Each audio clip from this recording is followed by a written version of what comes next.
എല്ലാവർക്കും PSC ലളിതത്തിന്റെ പുതിയൊരു വീഡിയോയിലേക്ക് സ്വാഗതം. ഇന്ന് മുതൽ നമ്മളൊരു പുതിയ സീരീസ് ആരംഭിക്കുകയാണ്, GK audio series. Previous questions and important topic wise classes ആയിരിക്കും ഇതിൽ ഉൾപ്പെടുത്തിയിട്ടുള്ളത്. അപ്പോൾ എല്ലാ പരീക്ഷയ്ക്കും സ്ഥിരമായിട്ട് ക്വസ്റ്റ്യൻസ് വരുന്ന ഇമ്പോർട്ടൻ്റ് ഏരിയാസ് ഉണ്ട്. അത് മാത്രം പഠിച്ചിട്ട് പോയാലും നമുക്കൊരു നല്ല മാർക്ക് സ്കോർ ചെയ്യാനായിട്ട് പറ്റും. അപ്പോൾ ഈ സീരീസ് നിങ്ങൾക്കൊരു നല്ല റിവിഷൻ ആയിരിക്കും. അപ്പം നമ്മൾ സ്ഥിരമായിട്ട് ചോദിക്കുന്ന കുറച്ച് ഏരിയാസ്, അപ്പോൾ അത് നമ്മൾ പഠിക്കുന്നു. അതുപോലെ പ്ലസ് പ്രീവിയസ് ക്വസ്റ്റ്യൻസും കൂടി നമ്മൾ അതിൻ്റെ കൂട്ടത്തിൽ ഡിസ്കസ് ചെയ്ത് പോകുന്നു. അപ്പോൾ ഓരോ ദിവസവും പ്രീവിയസ് ക്വസ്റ്റ്യൻസ്, അതുപോലെ തന്നെ ഇമ്പോർട്ടൻറ്റ് ടോപ്പിക് വൈസ് ക്ലാസ്സസ് അങ്ങനെ മാറി മാറിയായിട്ടായിരിക്കും സീരീസ് ഉണ്ടാവുക. അപ്പം നിങ്ങൾക്കതൊരു റിവിഷൻ എന്നുള്ള രീതിയിൽ നല്ല യൂസ്ഫുള്ളായിരിക്കും.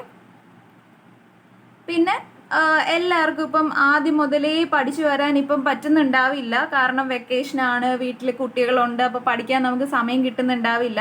പിന്നെ നമ്മൾ പലരും ജോലിക്ക് പോകുന്നവരായിരിക്കും, അന്നേരം നമുക്ക് സമയം കിട്ടുന്നുണ്ടാവില്ല എല്ലാം കൃത്യമായിട്ട് ഓരോന്ന് സിലബസ് വൈസ് പഠിക്കാനായിട്ട്. അപ്പോൾ ഇത് നിങ്ങൾക്ക് നല്ലൊരു റിവിഷൻ ആയിരിക്കും. പഠിച്ചവർക്കും പഠിച്ചത് റിവൈസ് ചെയ്യാൻ പറ്റാതിരിക്കുന്നവർക്കും എല്ലാവർക്കും ഇത് ഉപകാരപ്പെടും. ഈ LDC അതുപോലെ LGS അതിൻ്റെ എല്ലാം മെയിൻസ് എക്സാം വരുവാണ്, ഡിഗ്രിയുടെ പ്രിലിംസ് എക്സാം വരുന്നുണ്ട്, അങ്ങനെ ഒരുപാട് എക്സാംസ് നമുക്ക് മുന്നിലുണ്ട്. അപ്പോൾ ആ എല്ലാ എക്സാമിനും ഇത് യൂസ്ഫുള്ളായിരിക്കും. ഇന്ന് ഫസ്റ്റ് ക്ലാസ് ആണ്, നമ്മൾ പ്രീവിയസ് ക്വസ്റ്റ്യൻസ് ആണ് ഡിസ്കസ് ചെയ്യുന്നത്. ഓക്കെ, നമുക്ക് സ്റ്റാർട്ട് ചെയ്യാം. കേരളത്തിൻ്റെ ആദ്യ വനിതാ ആഭ്യന്തര സെക്രട്ടറി പത്മ രാമചന്ദ്രൻ. കേരളത്തിൻ്റെ ആദ്യ വനിതാ ആഭ്യന്തര സെക്രട്ടറി പത്മ രാമചന്ദ്രൻ. ജർമ്മനിയുടെ സഹായത്തോടെ സ്ഥാപിച്ച ഇരുമ്പുരുക്ക് വ്യവസായശാല റൂർക്കേല. ജർമ്മനിയുടെ സഹായത്തോടെ സ്ഥാപിച്ച ഇരുമ്പുരുക്ക് വ്യവസായശാല റൂർക്കേല. ജോലിക്ക് കൂലി ഭക്ഷണം എന്ന പദ്ധതി ആരംഭിച്ചത് ഏത് പഞ്ചവത്സര പദ്ധതി കാലത്താണ്? 5ാം പഞ്ചവത്സര പദ്ധതി കാലത്ത്. ജോലിക്ക് കൂലി ഭക്ഷണം എന്ന പദ്ധതി ആരംഭിച്ചത് ഏത് പഞ്ചവത്സര പദ്ധതി കാലത്താണ്? 5ാം പഞ്ചവത്സര പദ്ധതി കാലത്ത്. പശ്ചിമഘട്ട മലനിരകളുടെ സംരക്ഷണവുമായി ബന്ധപ്പെട്ട് കസ്തൂരിരംഗൻ റിപ്പോർട്ട് സമർപ്പിച്ചത് ഏത് വർഷമാണ്? 2013. ത്രിതല പഞ്ചായത്തിൽ പെടാത്തതേത്? ത്രിതല പഞ്ചായത്തുകൾ ഏതൊക്കെയാണ്? ജില്ലാ പഞ്ചായത്ത്, ഗ്രാമപഞ്ചായത്ത്, ബ്ലോക്ക് പഞ്ചായത്ത്. അപ്പം അതിൽ പെടാത്തത് താലൂക്ക് എന്നാണ് ഇതിൽ കൊടുത്തിട്ടുള്ളത്. അപ്പം താലൂക്കാണ് കൂട്ടത്തിൽ പെടാത്തത്. വിധവകളുടെ വിദ്യാഭ്യാസത്തിനായി ശാരദാ സദൻ സ്ഥാപിച്ചത് ആരാണ്? പണ്ഡിറ്റ് രമാഭായി. വിധവകളുടെ വിദ്യാഭ്യാസത്തിനായി ശാരദാ സദൻ സ്ഥാപിച്ചത് പണ്ഡിറ്റ് രമാഭായി. നമ്മുടെ ജനാധിപത്യത്തിന്റെ സൂര്യ തേജസ് എന്നറിയപ്പെടുന്ന നിയമം ഏതാണ്? വിവരാവകാശ നിയമം. കേരളത്തിലെ ആദ്യത്തെ മന്ത്രിസഭ നിലവിൽ വന്നത് 1957 ഏപ്രിൽ 5. കേരളത്തിലെ ആദ്യത്തെ മന്ത്രിസഭ നിലവിൽ വന്നത് 1957 ഏപ്രിൽ 5. ഇന്ത്യയിൽ ആദ്യമായി കമ്പോള പരിഷ്കരണം നടപ്പിലാക്കിയ ഭരണാധികാരി ആരാണ്? അലാവുദ്ദീൻ ഖിൽജി. അപ്പൊ കമ്പോള പരിഷ്കരണം നടപ്പിലാക്കിയ ഭരണാധികാരി അലാവുദ്ദീൻ ഖിൽജി. ഇന്ദിരാ ആവാസ് യോജന ഈ പദ്ധതി ഏതുമായി ബന്ധപ്പെട്ടതാണ്? ദാരിദ്ര്യം. ഇന്ദിരാ ആവാസ് യോജന ദാരിദ്ര്യവുമായി ബന്ധപ്പെട്ടതാണ്. ദേശീയ വനിതാ കമ്മീഷന്റെ പ്രഥമ അധ്യക്ഷ. ദേശീയ വനിതാ കമ്മീഷന്റെ പ്രഥമ അധ്യക്ഷ ആരാണ്? ജയന്തി പട്നായിക്. ജയന്തി പട്നായിക്. സംസ്ഥാന പുനഃസംഘടനാ കമ്മീഷന്റെ അധ്യക്ഷൻ ഫസൽ അലി. സംസ്ഥാന പുനഃസംഘടനാ കമ്മീഷന്റെ അധ്യക്ഷൻ ഫസൽ അലി. 1857 ഒന്നാം സ്വാതന്ത്ര്യ സമര കാലത്ത് ലക്നൌവിൽ കലാപം നയിച്ചത് ബീഗം ഹസ്രത്ത് മഹൽ. 1857 ഒന്നാം സ്വാതന്ത്ര്യ സമര കാലത്ത് ലക്നൌവിൽ കലാപം നയിച്ചത് ബീഗം ഹസ്രത്ത് മഹൽ. ഇന്ത്യൻ സംസ്ഥാനങ്ങളിൽ ഗവർണറായി നിയമിക്കപ്പെടാനുള്ള കുറഞ്ഞ പ്രായപരിധി എത്ര? 35 വയസ്സ്. ഇന്ത്യയിൽ സ്ത്രീകൾക്ക് വോട്ടവകാശം കിട്ടിയ വർഷം 1947. ഇന്ത്യയിലെ സ്ത്രീകൾക്ക് വോട്ടവകാശം ലഭിച്ചത് 1947 മുതലാണ്. കേരളത്തിൻ്റെ ഔദ്യോഗിക മരം തെങ്ങ്. ബ്യൂട്ടിഫുൾ സിറ്റി ഓഫ് ഇന്ത്യ എന്നറിയപ്പെടുന്നത് ചണ്ഡീഗഡ് ആണ്. ബ്യൂട്ടിഫുൾ സിറ്റി ഓഫ് ഇന്ത്യ എന്നറിയപ്പെടുന്നത് ചണ്ഡീഗഡ് ആണ്. ഒരു ഗ്രാമത്തിന്റെ വികസന പദ്ധതികൾ തയ്യാറാക്കുന്നത് എവിടെ? ഗ്രാമസഭയിൽ. ഒരു ഗ്രാമത്തിന്റെ വികസന പദ്ധതികൾ തയ്യാറാക്കുന്നത് ഗ്രാമസഭയിലാണ്. സ്ത്രീധന നിരോധന നിയമം പാസാക്കിയ വർഷം 1961. സ്ത്രീധന നിരോധന നിയമം പാസാക്കിയത് 1961. ബിഹു ഇന്ത്യയിലെ ഏത് സംസ്ഥാനത്തെ നൃത്തരൂപമാണ്? ആസാം.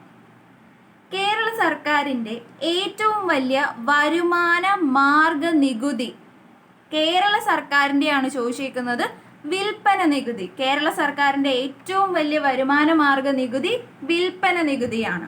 ബംഗാൾ ഉൾക്കടലിൽ പതിക്കാത്ത നദി ഏതാണെന്ന് ചോദിച്ചിട്ടുള്ളത്. ഓപ്ഷനിൽ താപ്തിയാണുള്ളത്. അപ്പം നർമ്മദയും താപ്തിയും എവിടെയാണ് പതിക്കുന്നത്? പടിഞ്ഞാറോട്ടൊഴുകി എങ്ങോട്ടാണ് പതിക്കുന്നത്? അറബിക്കടലിലാണ് പതിക്കുന്നത്. അപ്പോൾ നർമ്മദയും താപ്തിയും ഓർത്തിരിക്കുക, അറബിക്കടലാണെന്ന്. അഷ്ടപ്രധാൻ എന്ന ഭരണസമിതി ആരുടെ കാലത്താണ്? ശിവജിയുടെ കാലത്താണ്.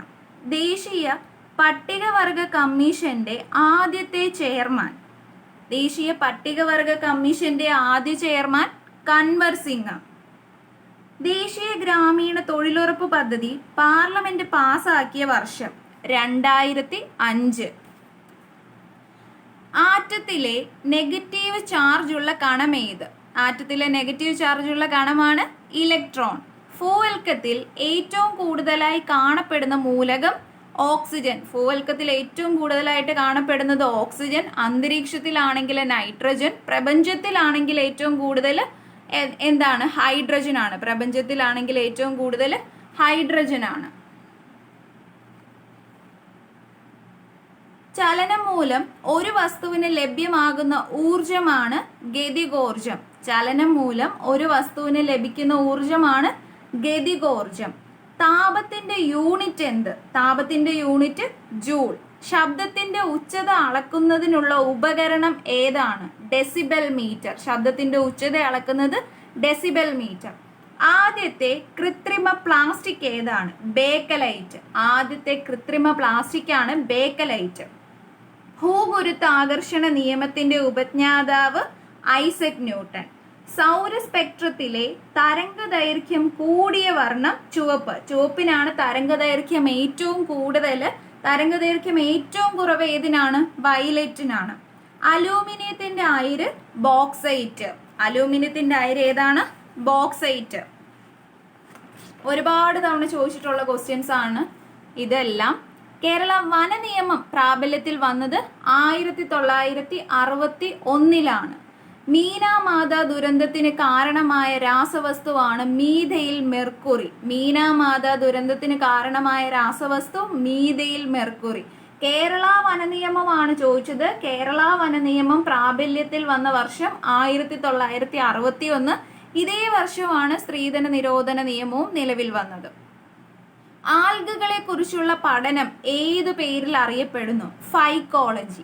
ആൽഗകളെ കുറിച്ചുള്ള പഠനമാണ് ഫൈക്കോളജി. ഇന്ത്യയിലെ ആദ്യത്തെ ഇക്കോ ടൂറിസം പ്രൊജക്ട് കേരളത്തിലാണുള്ളത്. എവിടെയാണ്? തെന്മല. മനുഷ്യ ശരീരത്തിലെ ഏറ്റവും കൂടുതലുള്ള കല ഏതാണ്? അസ്ഥികല. വിറ്റാമിൻ ഡിയുടെ അപര്യാപ്തത മൂലമുണ്ടാകുന്ന രോഗമാണ് rickets. Kerala forest research institute എവിടെ സ്ഥിതി ചെയ്യുന്നു? പീച്ചി. ടൈഫോയിഡിന് കാരണമായ രോഗകാരി ഏതാണ്? ബാക്ടീരിയ. ടൈഫോയിഡിന് കാരണം ബാക്ടീരിയ.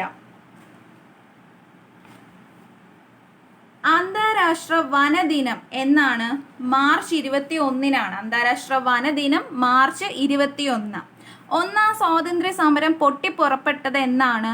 1857 മെയ് 10. 1857 മെയ് 10. ബ്രിട്ടീഷ് ഇന്ത്യയിലെ ആദ്യ വൈസ്രോയി ആരാണ്? കാനിങ് ആണ്. ബ്രിട്ടീഷ് ഇന്ത്യയിലെ ആദ്യ വൈസ്രോയി കാനിങ് ആണ്. ഇൻഡിഗോ കലാപം നടന്ന ഇന്ത്യൻ സംസ്ഥാനം? പശ്ചിമ ബംഗാൾ. ബംഗാളിലാണ് ഇൻഡിഗോ കലാപം നടന്നത്. മെക്കാളെ മിൻസ് രൂപം കൊണ്ട വർഷം? 1835. ബ്രിട്ടീഷ് ഇന്ത്യയിൽ ആദ്യ ബജറ്റ് അവതരിപ്പിച്ചത് ആരാണ്? ബ്രിട്ടീഷ് ഇന്ത്യയിൽ ആദ്യ ബജറ്റ് അവതരിപ്പിച്ചത് ജെയിംസ് വിൽസൺ ആണ്. ബ്രിട്ടീഷ് ഇന്ത്യയിലെ ആദ്യ ബജറ്റ് അവതരിപ്പിച്ചത് ജെയിംസ് വിൽസൺ. ബ്രിട്ടീഷ് ഇന്ത്യയിൽ ഹൈക്കോടതികൾ രൂപം കൊണ്ട വർഷം? 1862 ബ്രിട്ടീഷ് ഇന്ത്യയിൽ ആദ്യമായിട്ട് ഹൈക്കോടതികൾ രൂപം കൊള്ളുന്നത്? ഇന്ത്യയിൽ സാമ്പത്തിക വികേന്ദ്രീകരണം നടപ്പിലാക്കിയ വൈസ്രോയി. ഇന്ത്യയിൽ സാമ്പത്തിക വികേന്ദ്രീകരണം നടപ്പിലാക്കിയ വൈസ്രോയി ആണ് മേയോ.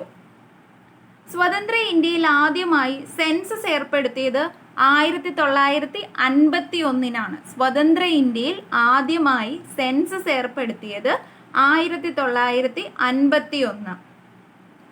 രസതന്ത്രത്തിന്റെ പിതാവ് ആര്? Robert Boyle. രസതന്ത്രത്തിന്റെ പിതാവ് റോബർട്ട് ബോയിൽ. മാസംരക്ഷണ നിയമം പ്രസ്താവിച്ചത് ആര്?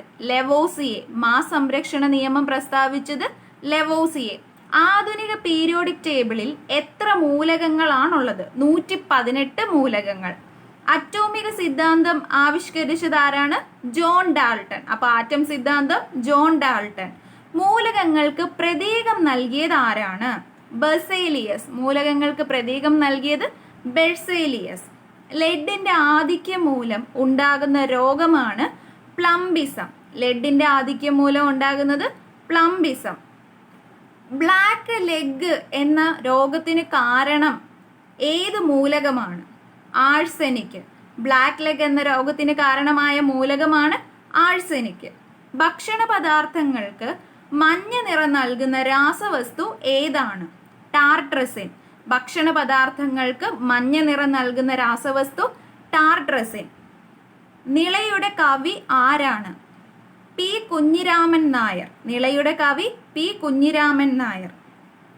പനമരം എന്ന സ്ഥലത്ത് സ്ഥിതി ചെയ്യുന്നത് ആരുടെ സ്മാരകമാണ്? തലയ്ക്കൽ ചന്തു. പനമരം എന്ന സ്ഥലത്ത് സ്ഥിതി ചെയ്യുന്നത് തലയ്ക്കൽ ചന്തു സ്മാരകമാണ്. പഴശ്ശിരാജ ഡാം ഏത് നദിയിലാണ് സ്ഥിതി ചെയ്യുന്നത്? വളപട്ടണം പുഴ. പഴശ്ശി സ്മാരകം എവിടെയാണ്? പഴശ്ശി സ്മാരകം അത് കോഴിക്കോടാണ്. നീതി ആയോഗ് നിലവിൽ വന്നത് 2015 ജനുവരി 1. കുദ്രേമുഖ് ഇരുമ്പുരുക്കശാല എവിടെ സ്ഥിതി ചെയ്യുന്നു? കർണാടക. സംസ്ഥാന നാളികേര ഗവേഷണ കേന്ദ്രം എവിടെ സ്ഥിതി ചെയ്യുന്നു? അത് ബാലരാമപുരത്താണ്. സംസ്ഥാന നാളികേര ഗവേഷണ കേന്ദ്രം ബാലരാമപുരം. ഏത് വർഷമാണ് ചാന്നാർ ലഹള നടക്കുന്നത്? 1859 ചാന്നാർ ലഹള നടക്കുന്നത്. ബംഗാളിന്റെ ദുഃഖം എന്നറിയപ്പെടുന്ന നദി ദാമോദർ. കേരളത്തിന്റെ തീരദേശ ദൈർഘ്യം 580 കിലോമീറ്റർ. കേരളത്തിലെ ലോക്സഭാ സീറ്റുകളുടെ എണ്ണം 20. കേരളത്തിന്റെ ജീവരേഖ എന്നറിയപ്പെടുന്ന നദിയാണ് പെരിയാർ. മുല്ലപ്പെരിയാർ ഡാം പണി പൂർത്തിയാക്കിയ വർഷം 1895. കേരളത്തിലെ ആദ്യ മയിൽ സംരക്ഷണ കേന്ദ്രമാണ് ചൂലന്നൂർ. ചൂലന്നൂർ മയിൽ സംരക്ഷണ കേന്ദ്രത്തിനെയാണ് നമ്മൾ KK നീലകണ്ഠൻ എന്ന് അറിയപ്പെടുന്നത്. KK നീലകണ്ഠൻ പക്ഷി സങ്കേതം എന്നറിയപ്പെടുന്നതും ഈ ചൂലന്നൂരാണ്. അപ്പോൾ ഇത്രയാണ് നമ്മൾ ഇന്ന് പറയുന്ന പ്രീവിയസ് ക്വസ്റ്റ്യൻസ്. അപ്പോൾ എല്ലാവരും കൃത്യമായിട്ട് ക്ലാസ് കേൾക്കുക. അടുത്ത സീരീസിൽ നമ്മൾ അടുത്ത പ്രീവിയസ് ക്വസ്റ്റ്യൻസും അല്ലെങ്കിൽ ടോപ്പിക് വൈസ് ക്ലാസ്സസുമായിട്ട് വീണ്ടും കാണാം. താങ്ക്